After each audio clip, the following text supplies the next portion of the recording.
Welcome to the Truth and Love Podcast with your host, Kimberly Faith. The Truth and Love Podcast seeks to present God's timeless truth through the lens of His remarkable love. Welcome back to the Truth and Love Podcast, and I have in my studio today some wonderful friends, Bill and Sue McDonald, who are Christian teachers in Vietnam. What used to be North Vietnam, right? Or do we say it was, yeah. Yeah. Where are you located in Vietnam? We live and teach about approximately 50 miles north of the capital of Hanoi. And what is the name of the university you teach at? Thanh Nguyen University. Okay. In Taiwan province. That's a pretty big university from what I can tell. It is. One of the top ones in the entire country of Vietnam? It's one of three, they call them national universities, and it's the English language training center for actually foreign language training center for the northern mountainous region of Vietnam. So, and at the top of Vietnam is a wide area. Most people are responsible are familiar with it, and we're responsible for the language teaching in that whole area of Vietnam. So we teach it all over the place. Yeah, you all are in the head. The spine runs down the coast, right? Yeah, pretty much. Yeah. I was refreshing myself on my geography of Vietnam because it's been a hot minute since I looked at it. Well, it's a real pleasure to have you both here today, and I kind of want to back up before we get into what you're teaching in Vietnam and kind of introduce you, because a lot of people, I just met you all, and we talked on the phone a few times, and then I had the privilege to be acquainted with you professionally. Don't worry, everybody, they haven't committed a crime. You know, everybody asks, well, you came to see a lawyer? Oh, my goodness. So I will, without breaching any confidentiality, that nobody was in trouble. It was just so fascinated by your story and the journey that God has you on. And so let's just kind of start, back up and start. When did y'all meet, Sue? Well, Bill and I met in the 6th grade. Where was that? It was in Selden, New York, and we were in the same English class. And now, I won't hold it against you that you're a Yankees fan. Of course. I was, born in Connecticut, but if I have to pick a team right now, it's the Cardinals. Well, we like the Cardinals, but the Yanks are it. Sorry, guys. And so when did you all fall in love, or when did all that happen? He fell in love in the 8th grade because I had this red mini skirt with red knee highs and a red tank top, and so the mini skirt, is that what did it? I guess, I don't know. Gosh. Maybe it was the socks. Oh, probably not. So he fell in love. So he found out the best way to get with me was to be my friend. Oh. Because friends were allowed to hang out at my house, but boyfriends had to go home. And so he said, oh, this will work. So he just came hanging around, and then we were friends. And then in high school, when we were in our senior year, he said, if I give you $50, would you come to the senior prom with me? I said, $50? He said, yeah. And I said, okay, I can do that. I never did get the $50, but we've been married a long time, so. How long you been married? 48 years. When are you gonna pay up? When are you gonna pay up? He says Bill. He says all these years I've had all the money I want, so I got my $50 more than once. Yes. Actually, I get all my money from her, so I have to get the money from her and then give her back the money. Oh my goodness. Well, it sounds like it's worked. Yes. It's worked. And so how soon after that did you went into the service pretty quickly after that, or? Right after high school. Okay. And what branch? I was in the United States Army originally for 3 years, and never intending to make a career out of it, but I wound up being in the Army for 20. And I was an infantry soldier, and infantry soldier, and a ranger, and I jumped out of planes, aircraft. So you say that so casually. I was a ranger, no big deal, but that's kind of a big deal. It's kind of a big deal. Yeah. I became how can I say it? I became very proficient at doing my job. Yeah. Eliminating people. And fortunately, I've never had to actually extinguish a life. but became quite well known for being able to do those kinds of things, and frankly, it's an old life. I don't really like to accentuate that very much. Sure. Well, and I can appreciate that. You know, there's a lot of our past that especially before we knew Christ, Yes. or even if we knew Christ and walked away like I did, that we're not proud of it. You know, but it's part of our journey. It's part of Sure. who we are, and I think for those of us who've been around the military, or the biggest part of our life, and who have family in the military, you know, it's a thing that gives you credibility to have served, and to have served honorably, and have done hard things like Ranger School's no joke. You jumped out of planes. Actually, jumping out of planes was kind of what brought you back to the Lord. Is that right? Or brought you to the Lord? Well, no. I accepted Christ when I was 20, I guess, and we both received Christ during we call it now the Jesus Revolution. Get out! Did you watch that movie? I did. We did. Was it absolutely very 100%? accurate? Very all accurate. my hippie friends who watched that movie were like, we cried. That was us. It was like, that was us.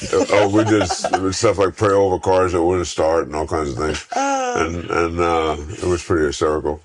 And but I was in the Army. I was already in the Army, and it was a Christmas holiday, and there was a thing called Coffee House, and my brother and a younger sister had gotten involved with a coffee house, and they decided for the holiday they decided to have it at my parents' home. So Sue and I were at my parents' house for the holiday. We hadn't been married yet. She was sitting on one end of the room with my dad, skeptical. And I was at one end of another end of the room, also skeptical, and I was listening. And suddenly, now we would say the Spirit of God got a hold of me, and I started trembling. And you heard the gospel? I heard the gospel. Wow. We heard the gospel, and my arm started to quiver, and actually, the woman who tried to hold my arm is now a supporter of us. Oh, wow. We still have a relationship with her and her husband. And, and next thing I knew, I was in one of my sister's rooms on my knees praying with a friend of mine, Ralph, to accept Christ. And so you accepted Christ as your Lord Savior at a very young age. December 27th, 1975. Wow. And my wife and my father thought I was nuts. Yes. Really? And Wait, so you all were married then? We weren't. Oh, you weren't married. That's right. You were the boyfriend, girlfriend. Okay. And then. So Sue, how did you get saved? Well, I thought they were nuts, this group, and I mean, they got their hands in the air and they're singing all these songs, and I'm like, okay, so because I'm on the other side with his dad, and we're both making faces. Well, he comes home the next weekend, and he wants to go to this coffee house meeting, which was kind of 5 miles away or whatever. I was like, oh, we got to go. So we went, and as I listened, and they were singing, and they were praying and worshiping, and I was like, okay, God. And the girl across the way saw me and pulled me into the next room, and we had a chat, and then that's where I accepted Christ. And so I became really close with her and her family, and he was in the military, so he was gone all the time. And I would go to their home for, Bible study meetings and different things like that.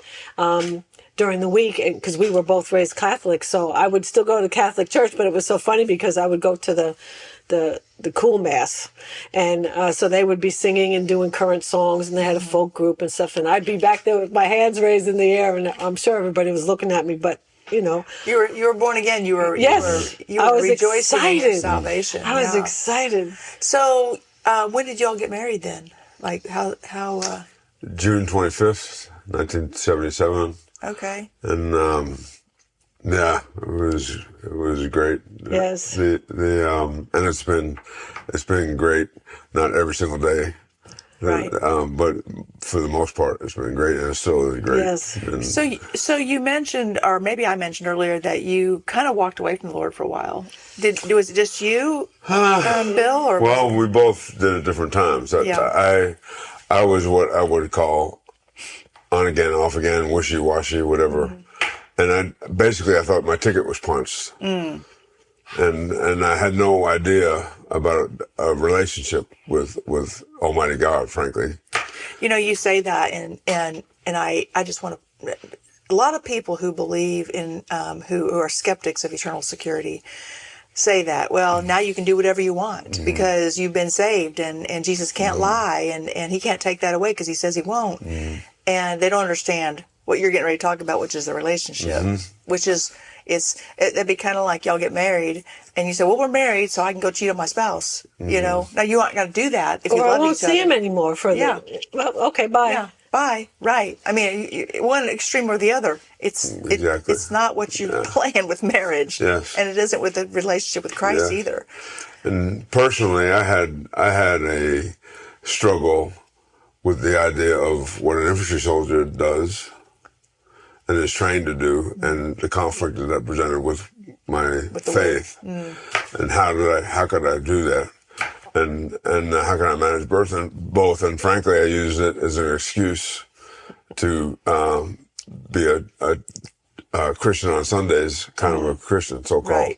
Right. And that's so interesting that you had that conflict. I mean, I don't know if you've seen the movie Breakneck. Was it Breakneck Ridge? Hacksaw Ridge. Breakneck. Yeah. Hacksaw Ridge. Yeah. And what a great movie, of course. Yes. But I can see how if you were taught, you're teaching about Jesus, and love your neighbor and love your enemies, and then you're taught to go kill people. Right. How that would, without the proper context, they would present a conundrum. Yeah. But it's so interesting to me that you kind of use that as a way to check out. Very much so. And unfortunately, and on top of that layer was the layer of false manhood, which was probably cultural, mostly. And so I was convinced about things, for example, that men don't cry. Real men don't cry. So I actually trained myself not to cry, and I didn't cry for like 8 years. Never shed a tear. Wow. And eventually, when I first realized I had broken God's heart with something, I couldn't even cry. I wanted to cry, but it had been so long since I had actually wept that I couldn't weep. Isn't that interesting? But now I cry all the time. I think empathy is. I struggle with empathy, and I think it's somewhat to do with my stuff in the past, and being able to cry with people. And I've had to pray and ask the Lord to give that to me, give it back to me, because we're born, I think, with a certain degree of that. And it's hilarious. Now my staff laughs at me. We were having our Bible study we have at the office, and I was sharing something and just started crying. And one of the girls says, "Well, Miss Kim, I've been praying that the Lord would give you empathy, and look, here you are." Oh no! I bet she can guess who that is too. What the accent? Anyway, so you, the Lord. I want you to tell everybody about how the Lord brought you back. Okay. Well, the short version, I guess, is I think it's October '84. I was stationed at Fort Riley. I was with the Big Red One. The what? The 1st Infantry Division, the Big Red One. Oh, the Big Red One. Yes, I'm familiar with that. And it was on a Saturday, and I was jumping with some friends of mine, and I was practicing certifying to become free fall, to be able to pull my own ripcord. Yeah. And I was on this flight, and a Huey helicopter it was called, and I always wanted to be on the first one out on the right-hand side of the helicopter as it was flying. But that day, there was a really big Samoan guy, and he actually needed a big reserve chute. So I said to him, "Here, take mine. I never use it." And I gave him my gigantic reserve, and I took a small one just to get through jump master check, and I had this chute on, and we got up in the air, and I jumped out of the plane. How high were you? 5,000 feet, and I went through the steps of dummy ripcord pulling to get certified, and and in between my feet, I could see a small piece of white parachute silk. And I said to myself, wow, that's a really pretty parachute. But my parachute was green, not white. It was my reserve. And this itty bitty one.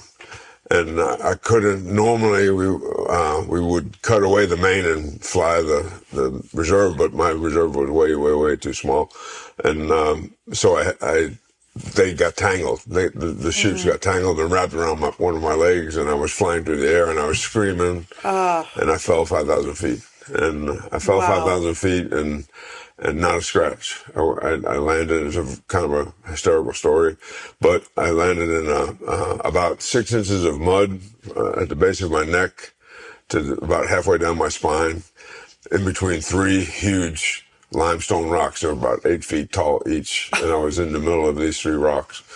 And wow. So, and not a scratch. I had, frankly, I smoked a pack of cigarettes, and then I field packed my own parachute, and I went and I jumped again, and I jumped the same day again, and I was convinced I had done something wrong, and that there was caused some malfunction. And I jumped again with a different reserve, and the jump was fine.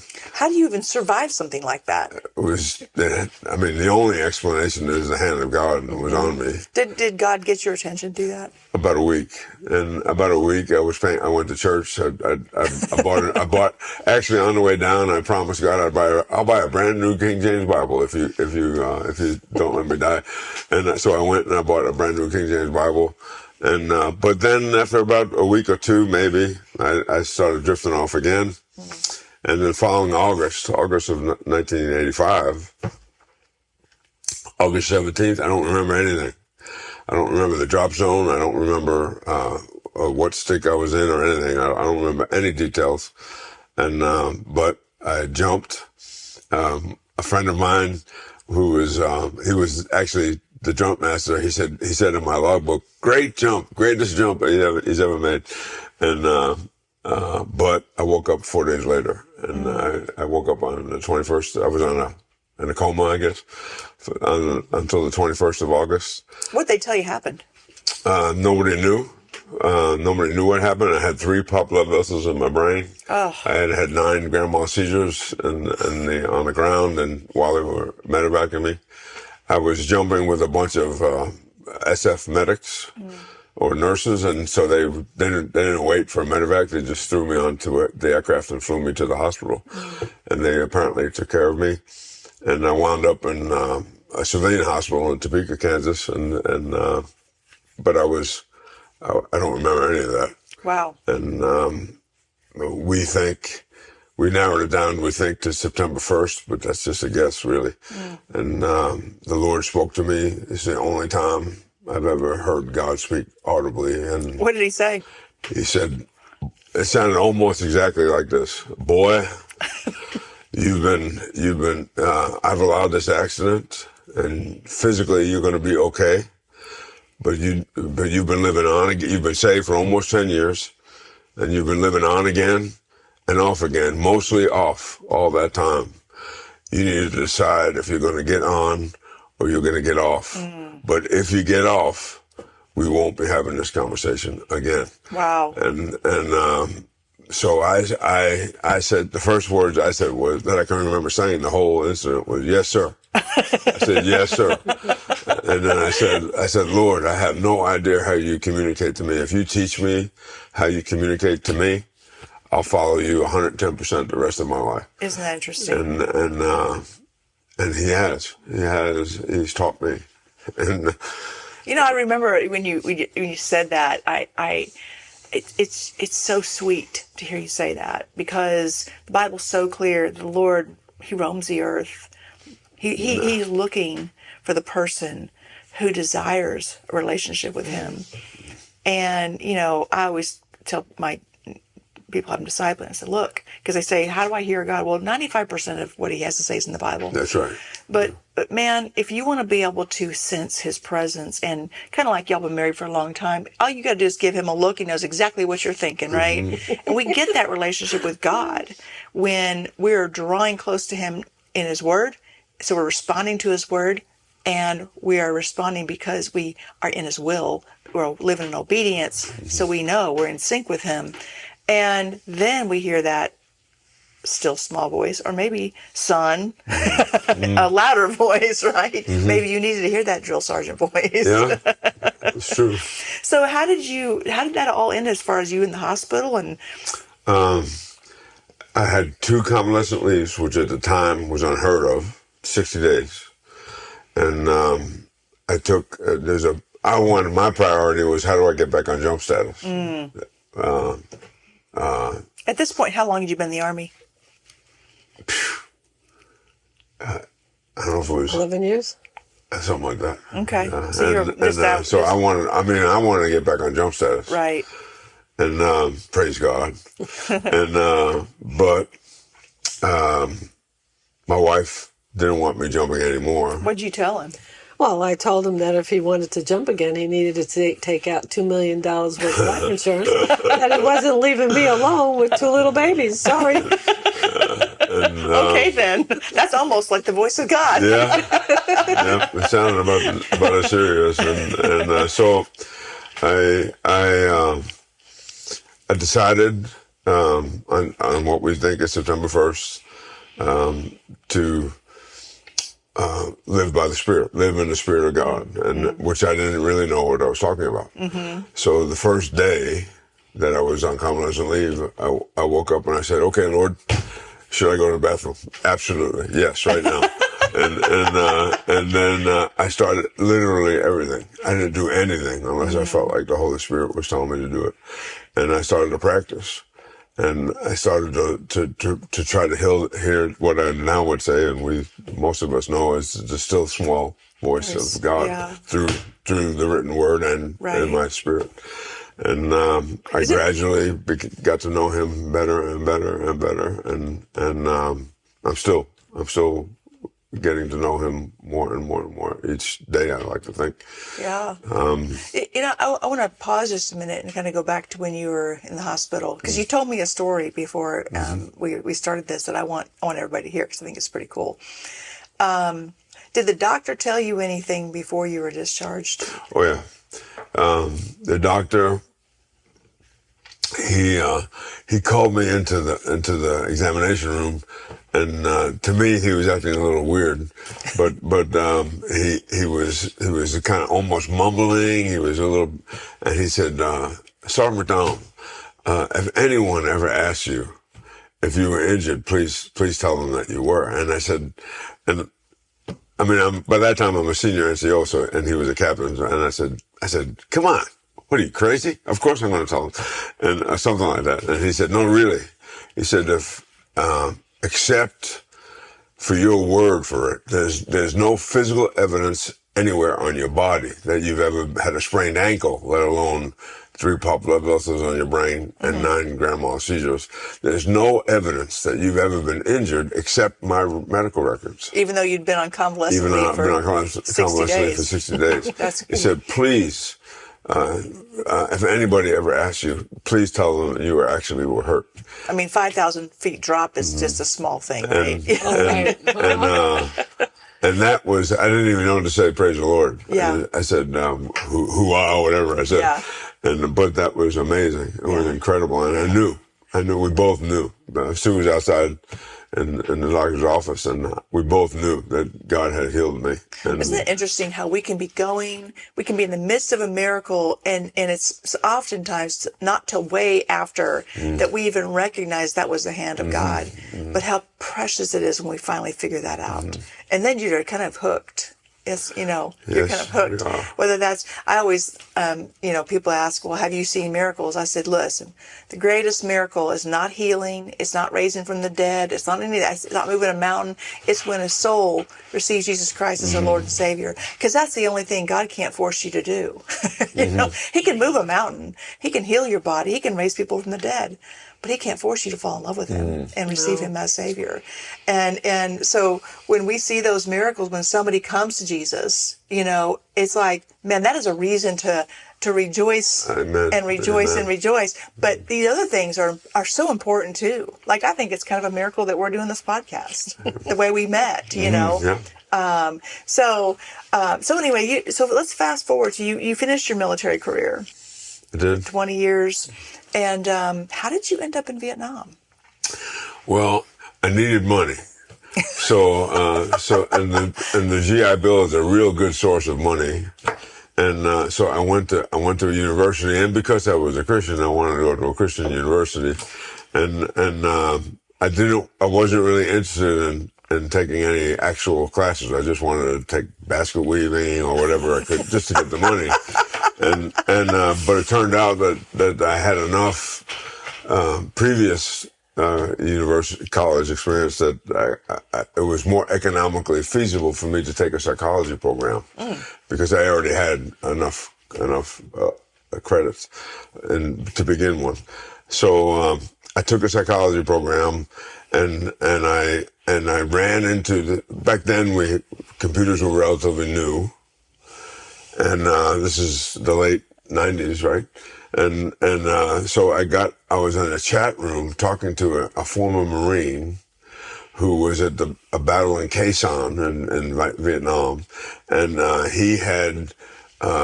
he was in what's called an L-shaped ambush, and a Vietnamese girl, about 8 years old, he thought, was coming towards his unit's position with a satchel charge around her neck, and he actually had to shoot her. Oh my gosh!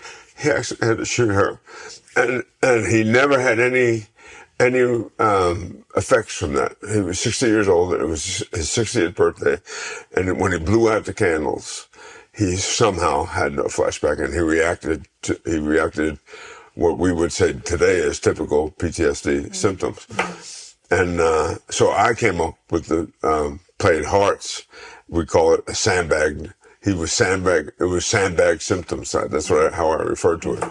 And I became interested in what was called PTSD. Well, it was relatively new. It was relatively new at that time. And so I finally found, I was looking for a group of veterans. I wanted to interview North Vietnamese, South Vietnamese, and American combatants. And I finally found a group called Vets with a Mission, which now doesn't even exist anymore. And I went, no intention of staying in Vietnam. I wanted to just do that, find some people, interview them. Was this for your doctorate or just part of? No, it was actually part of. I had already finished my bachelor's, and I was working on a master's degree.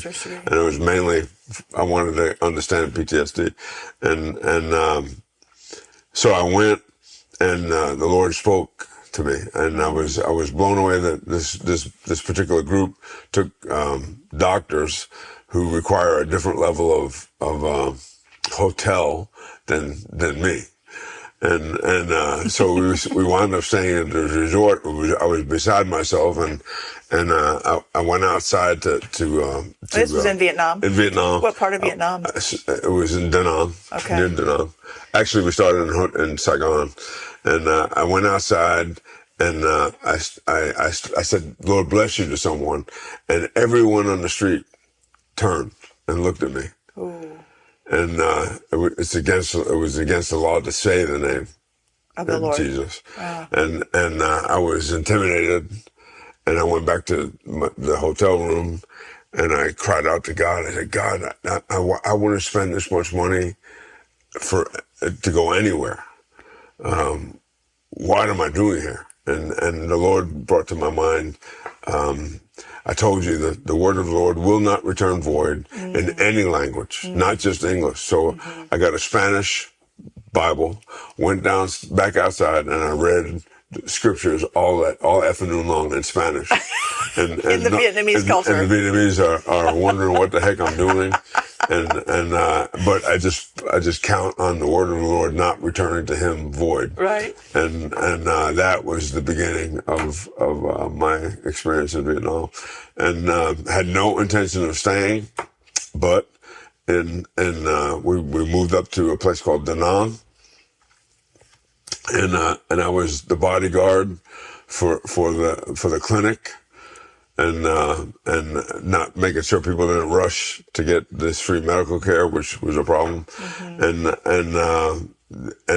slowly but surely, I became friends with these 6 Vietnamese people, and they would bring me cold water every day. It was June or July, and it was very, very hot, and we became friends. One of them asked me if she could call me father, and kind of a long story. And are you, Mr. Bill, are you ever coming back to Vietnam? No, never. I'm never coming back to Vietnam. But then she asked me, well, okay, well, can I call you father? And why? And because, well, my father's he's lousy. That's the word she used. See, my father's lousy. You're very wise. Would you please allow me to call you father? And she has ever since. And I said, yeah. And I started to weep. And I said, okay, I'll be back 2003. I gave her the date. I looked at my planner. I gave her I'll be standing on that oil spot right there, and be there or be square. That's what I told her. Of course, she didn't know what that meant. And I went back there. I was there a year later. And how did you get there a year later? Just with the same group. Same group. Same group. And they were still studying the effects of PTSD. I was. Oh, you no, were. they were. Okay. They were veterans. Okay. They were veterans of the war who were rebuilding clinics all over southern Vietnam. Oh, okay. So these were U.S. veterans who were working in conjunction with the Vietnamese. They were just building them themselves and donating them to the clinics. Vietnamese community. That's so interesting. And so I became friends, and then I became friends with the Vietnamese I had met the first year, and a very long story, but I started, I thought the goal was to introduce them to the Lord.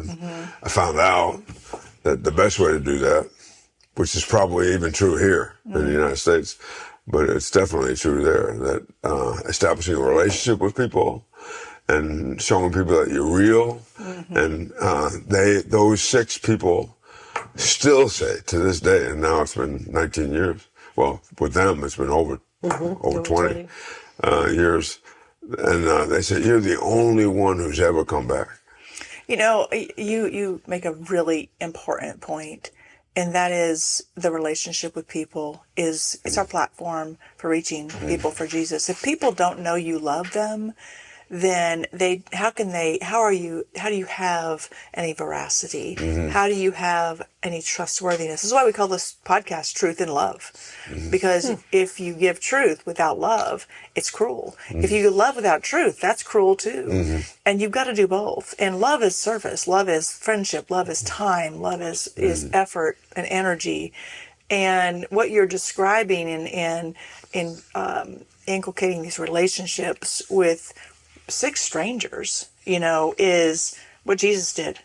I mean, he made relationships with people, and I think that in our culture of, I'm not trying to point out any particular religion, but this whole idea that you have to win thousands to the Lord, you have to be like Billy Graham, and I love Billy Graham. Don't get me wrong, he's a great man, but that wasn't the model that Jesus gave us. He said, go ye therefore and make disciples, which means relationships, and that's what you're describing.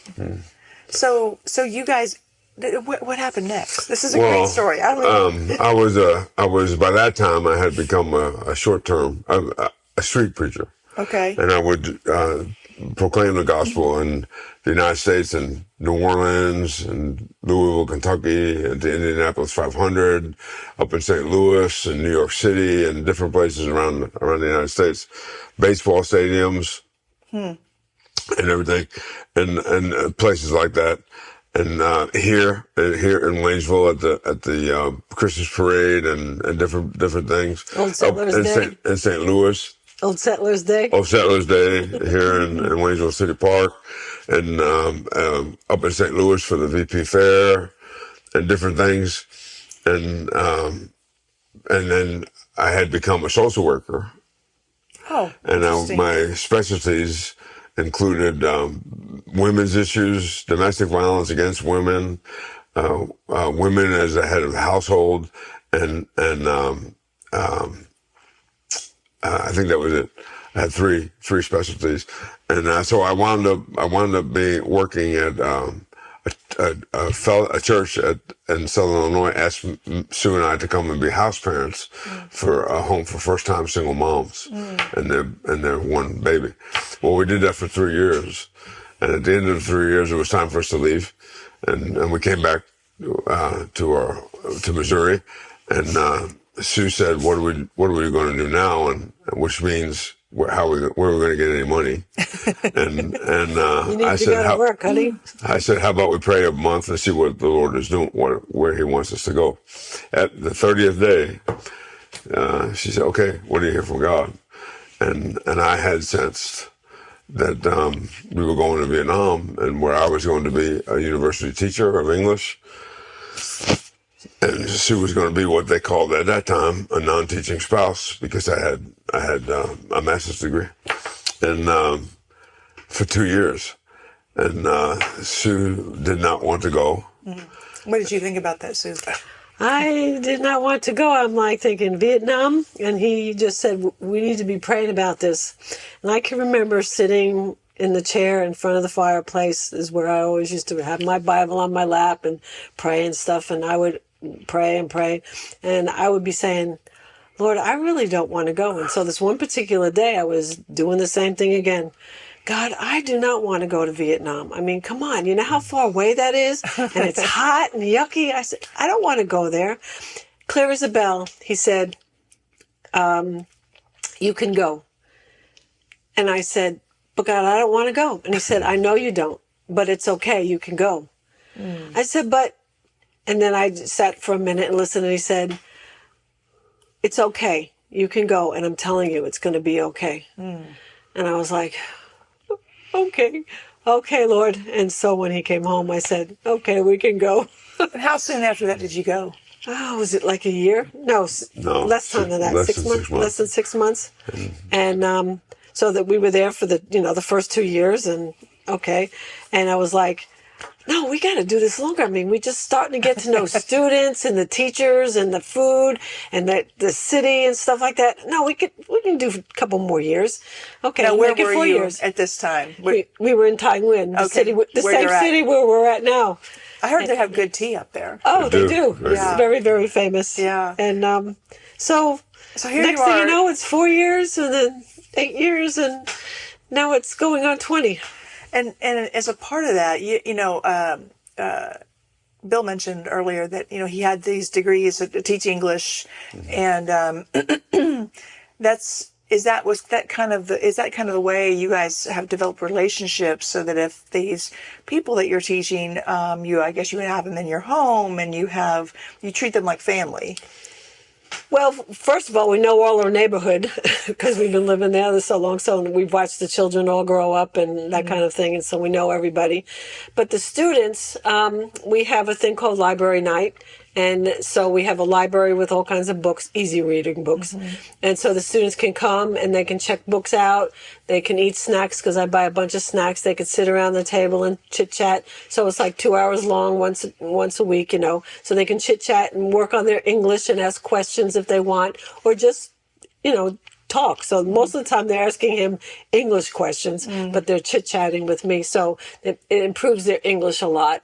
And, plus, we do so many things with the school and the teachers and things like that. So we all know each other. Well, after all these years, I mean, we all know each other. We've been to people's homes and things like that. And They obviously know you're Christians. Yes, they do, and they don't have a problem with that at all. We have a Christmas open house that we do.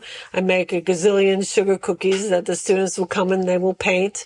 We have the Christmas story in English and Vietnamese, the correct Christmas story. And so, when they come, I have signs that say Jesus is Christmas, and that kind of thing, and the shirts that we have, it tells so they let you do this. Yes. In this culture that is what you described as it was against the law at some point to even say the name of Jesus. You're living completely free to express your faith, to bring people into your home, to have the cultural influence of Christianity. which is very transformational in so many ways. I know, Bill, in an earlier conversation, you and I were talking about just how you've kind of been invited to do that in your region. And what does that look like? Whatever you can say about that. Okay. First of all, the government of Vietnam, the Ministry of Education and Training, invited specifically a born-again Christian English language speaker, What? university-educated person to come and teach in a university. Now, tell us how that happened. And so when we first showed up, we were 50 years old, and our colleagues were in their 20s. They had just graduated from university themselves. And so the president of the university asked if there was any questions through an interpreter. Of course, the young people didn't have any. I said, yeah, I have one. I thought you hated Christians. Why would you invite us specifically to come teach? And the president, Mr. Law is his name. He's long since retired, but he said, we know that if you really are Christians according to the book, that once you say you'll do something, you'll do it. Wow. Once you are, if you really are a Christian according to the book, once you commit to doing something, you will do the best you can at doing it. And we know that if you really are a Christian according to the book, you'll leave our girls alone. And so Sue and I looked at each other and I said, okay, yeah, we can handle that one. And good. Yeah, we'll do that. Wow. And I wonder where he had learned that. Well, because you were saying earlier that people didn't even know who Jesus was. Didn't even know his name. And they knew there was a book. And they know the book. And they... and I'm assuming you're referring to the Bible. Yes. Mm-hmm. Yeah. And they now the flip side of that is they, for different reasons, they assume that we are out to drag them into Christianity. And so that requires a little bit of discipline, because frankly, some people do make it sound like they're dragging you into Christianity. Right. And we had the Crusades. So it started a couple times. Two female teachers. One walked up to me and said, "You must be the new American teacher." I said, "Yeah, really? What gave it away?" And how did you know? And then she proceeded to tell me how she was in competition for a scholarship to go to the University of Hawaii for her master's. And after a few seconds, I said, now we had just gotten there, maybe 10 days. So I was not going to say what we would normally say, but I said, you should go home and pack, because you'll be going. You'll be going you'll get that scholarship and you'll go to the University of Hawaii. And she said, how can you be so sure? She still says that to me to this day. And I said, and I wasn't going to say we're going to be praying for you. Yeah. Because we had just gotten there. Right. And I said, well, my wife and I will be agreeing with you that you're going. But go home, pack your bags. So she went to the University of Hawaii and she graduated with a master's degree. And she came back, and a year and a half, whatever it was, later, and I said to her, so how was it? Blah, blah, blah, blah, blah, blah, blah. And she great, laughing about it. And I said, well, really, you should consider getting a PhD. And she laughed, and why would I want to do that? I said, well, if this is going to be your profession, this is what we call in America an old boys network. And unfortunately, in Vietnam or the United States, you have to have a bunch of qualification, educationally or whatever, however else, educationally primarily, just to stay even with those old boys. Interesting. And one day I see you being the first woman president of all of this. Wow. In the history of Vietnam.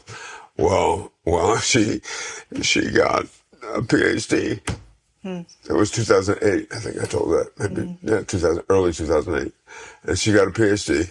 In 2012, she's moving into her office as the first vice dean ever, female, of the School of Foreign Languages in the University of Taiwan. Wow. And we both wept. Wow. Yeah, you guys have had a really powerful influence just culturally. You know, when and what you're describing is really, if that would come to America, the culture of in a lot of ways. Christianity would be overrunning our whole nation, because it's a lived out faith. Yes. Where the fruit of the Spirit is so predominant that people want to know what you have. It's like, why do you have so much peace? How do you know that God's going to do these things in my life? You know, and you can have just such assurance because you have this personal relationship with God, and it's manifested in the things that you say, the things that you think about, the things that you do, the way that you help people.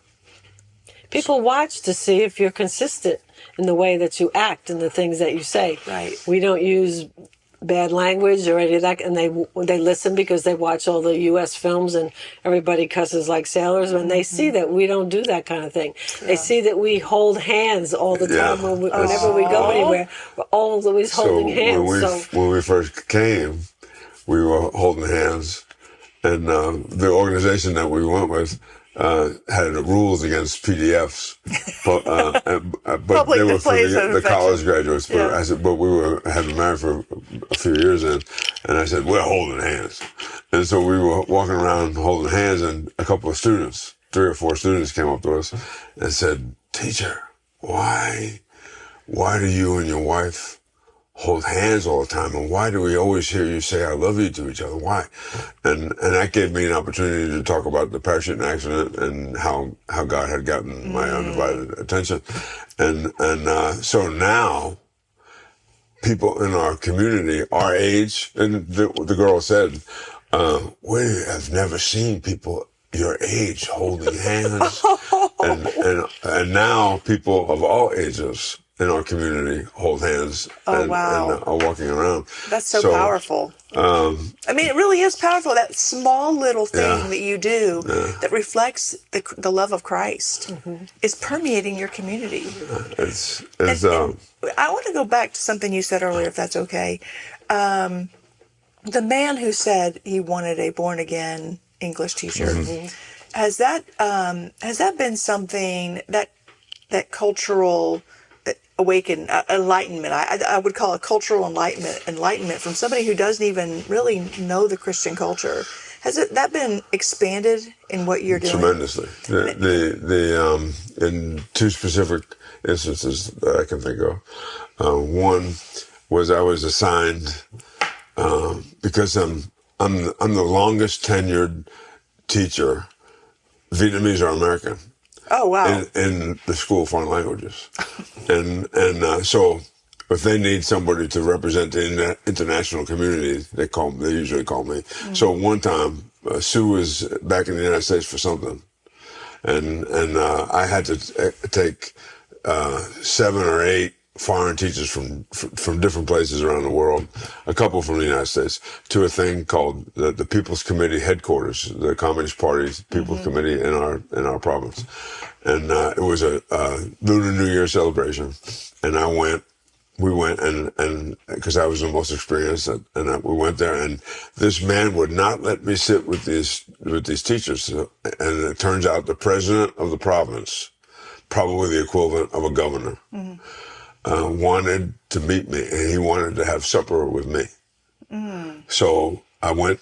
Okay, so I went over and sat with the provincial president, Mr. Hoom was his name, and he knew everything about Sue and I. He knew the day we came into Vietnam. He knew everywhere I've taught, and all that.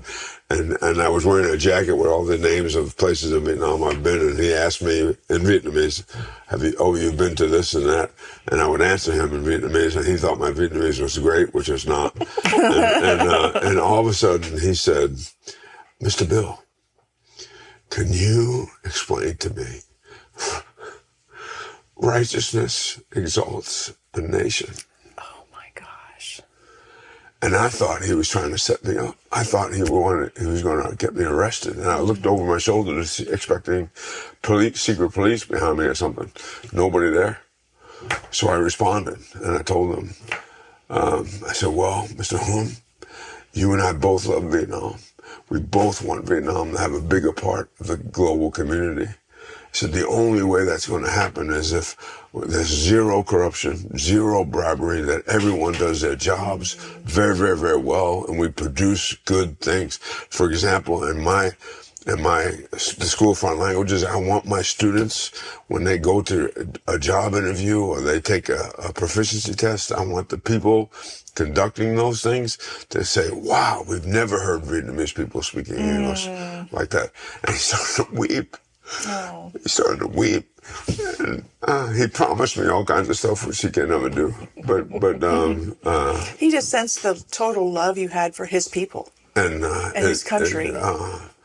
And then a few years later, a couple of years later, our friend and I have to be careful with the language that I use, but our fellowship leader, the first ever above ground legal church fellowship, he and his wife have been invited in quotes by the police to come to the police station many times. They were harassed, slapped children, messed with, and all kinds of things for years, about 5 years. And this was, and the chief of police called him back, and him and his wife into the police station, and he said to them, we'd like you to start a church. And he did the same thing I did. He looked around, looking to wear the brown suits, right? Yep. And they thought they were going to get whacked again.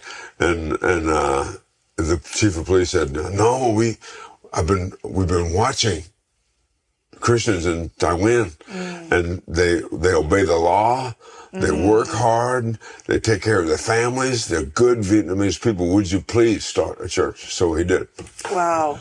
And, wow. And you've gotten to be on the ground floor of that. Yes. I mean, that's what, I just think about your story, and it's so precious to me that, first of all, it's precious that God thinks we're worth dealing with, that he wants to use us for his glory.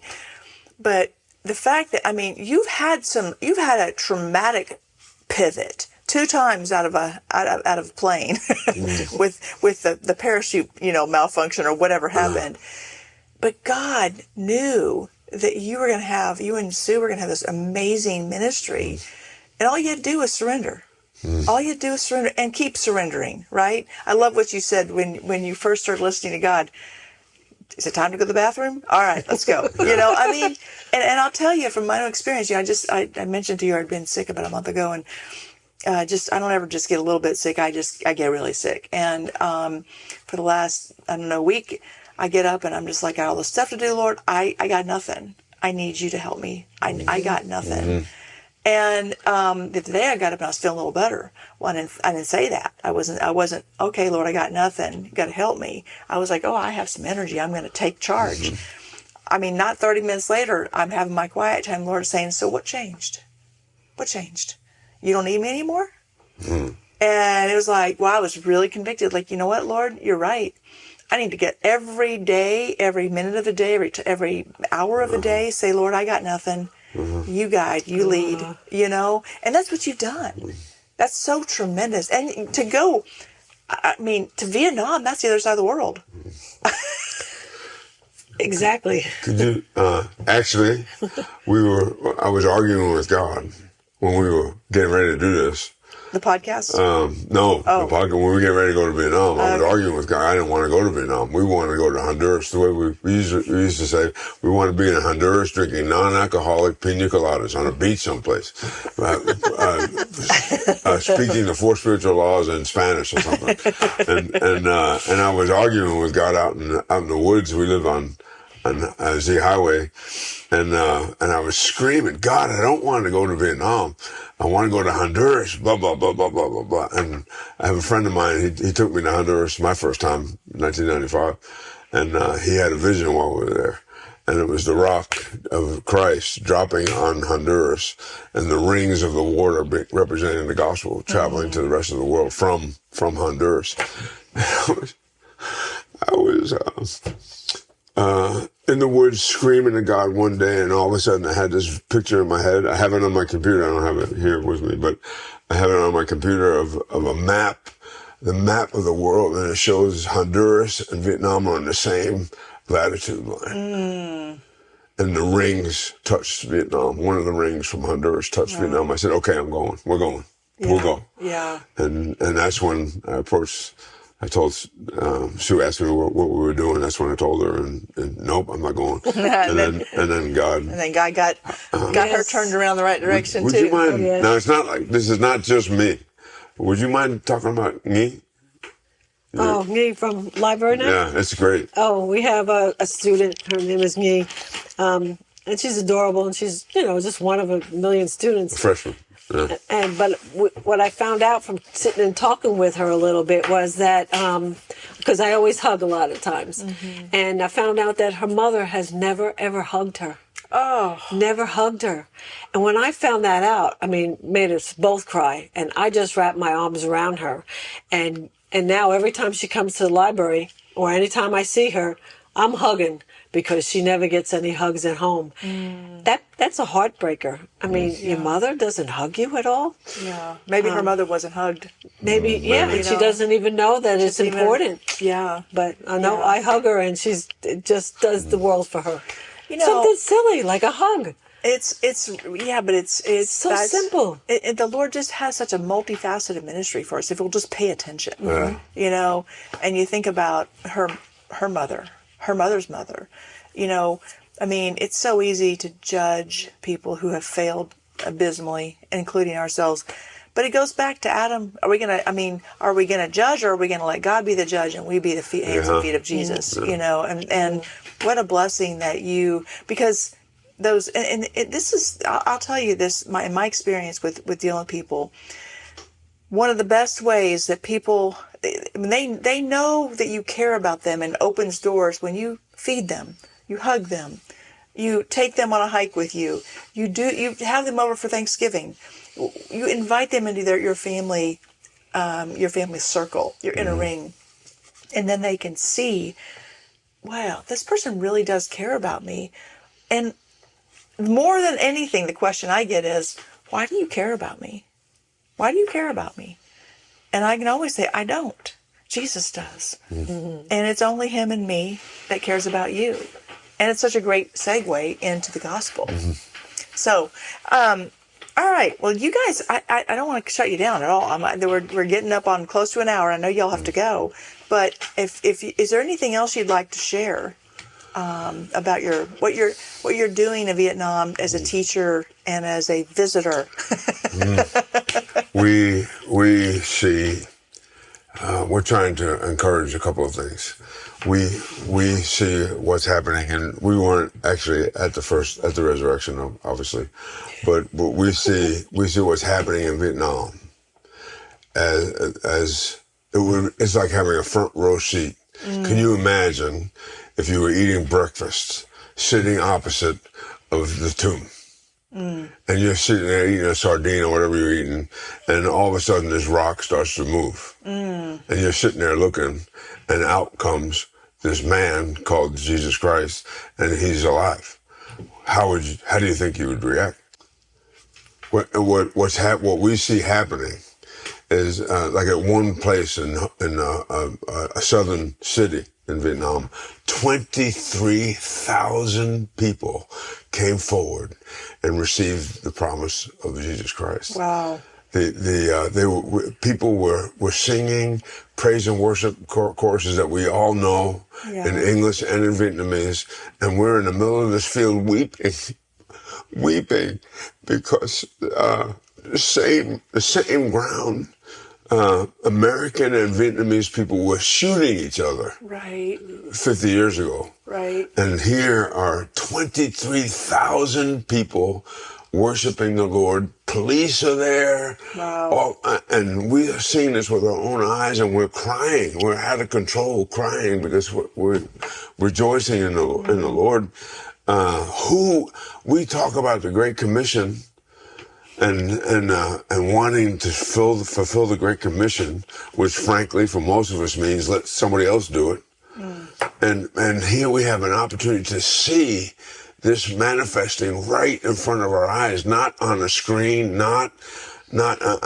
people traveled to Toronto, people went to Florida, people go to see phenomenal things. This is a phenomenal thing. That's a truly phenomenal thing because it's eternal. Yeah, it's eternal, and it's incredible that we get to have ringside seats. So at this point, and while we're here in the United States, this particular time, we're encouraging people to experience this with us. Now, I'm going to speak my email. Is that okay? Yeah. Is that okay? Yeah. My email is teacherbillmcdonald@gmail.com. And if you are interested in information, if you want to come to see us in Vietnam and experience this for yourself, 2 weeks is probably the optimal time. 1 week is okay, but it's a long trip. Long trip for 1 week. And just to be clear, that's Teacher Bill McDonald without an A in the Mac. Right. Yeah. Okay. teacherbillmcdonald@gmail.com. Okay. And you'll be able to meet with believers. Mm-hmm. You'll be able to speak a blessing to our fellowship. Mm-hmm. You'll be able to interact with students in my class or classes, and in library night perhaps. And it's a ministry opportunity. Yeah, it's a tremendous opportunity. It's an opportunity to experience something that most of us in the United States never would have thought. You know, what's interesting to me is one of the themes that seem to have motivated you all in the next thing for your life is how are we going to make money? But you told me earlier, before this podcast, that you don't even take a salary. No. So that seems like a God reversal in your life. Tell us about that. One thing that the Vietnamese have lived poor. Vietnamese have lived in horrible conditions for most of their history, and so it's understandable that people want to make a good living, and they're astounded, frankly, when I'm not interested in money. I'm not. The only reason, my main purpose for getting money is to give it away to somebody else. And we're not wealthy, but the school insists, and that's a good idea. That's a good idea for them. They want to give me a stipend. So I finally got them to agree to give me a stipend that's roughly the what they would give a brand new teacher. That's their even though you're the most tenured teacher. Yes, and they like it. They enjoy that. They think it's weird, but they like it. And frankly, we use most of the money that the school gives us to bless Vietnamese people. But. So you all basically subsist on that stipend and your military retirement and. No, we have supporters. Oh, okay. You have there supporters. There are people who support us. Okay. There are churches who support us. Okay. And thank you for sharing that because I don't think I was aware of that. Yeah, we do. Yeah. And actually, the largest number of supporters is intercession. We have intercessors, several hundred intercessors that we send. We have to call these things petition focus. Yep, I understand. We call them petition focus. Yeah. And they're. One woman in St. Louis, she's actually retired now, but she knew our students by name. Wow. She had interceded for them for so many years that she knew our students by name. Wow. And met one of them came with us to that fellowship in St. Louis, and that woman greeted her by name. And the student was, how does she know my name? And the woman, her name was Marilyn, and she said, "Oh, I've been praying for you for 7 years." Wow. And so, yeah, it's a phenomenal thing. It's so. Well, first of all, thank you both for sharing your story. Thank you. Yeah, it's so inspiring, and I think what inspires me the most is that, you all are regular people who've had regular jobs, maybe not jumping out of airplanes, but. That's kind of my dream. I've done it once. Yeah, I'd love to do it for a living. But the Lord has taken your life and carried out the Great Commission. And this is what, that I know our podcast really tries to emphasize is that if you are surrendered to the Lord, you don't have to go to seminary. You don't have to, not that that's a bad thing. Right. You don't have to, do deputation for 5 years. You don't have to do all these things. You can be a missionary right where you are, and you should be. We're commanded to be. And then sometimes the Lord will call you to some real cool things like going to Vietnam, But now with the internet, this podcast will go out to the uttermost parts of the world. And it's so cool, Amen. So thank you both. And if there's one thing that, just to kind of wrap up, that you would want people to know, what would that be? Sue? Oh, golly. It wasn't as hard as I thought it was going to be. So I think anybody can do it. Because the Lord did it? Because, yep. And I listened, and he told me, and I listened, and it wasn't as hard as I thought it was going to be. Well, that's a good thing to know, isn't it? Yes. Yeah. Bill?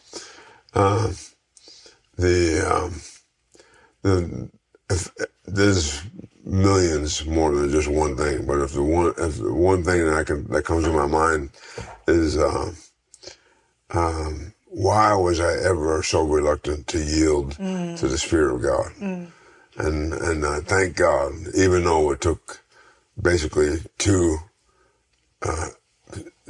serious accidents to get my undivided attention. I thank God that he went to the trouble of getting my undivided attention so I could be doing this. Yeah, can you imagine your life without this? No. That's how I feel about the ministries God's given me. I think I'd rather be dead than not be doing what I'm doing. And that's a terrible thing to say, but because life is precious. Yes. But I can't imagine life without this adventure.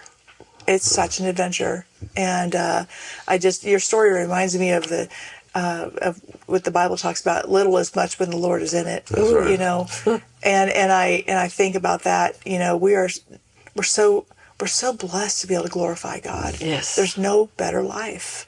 And again, I really appreciate you all taking the time to sit here in my office and go through this.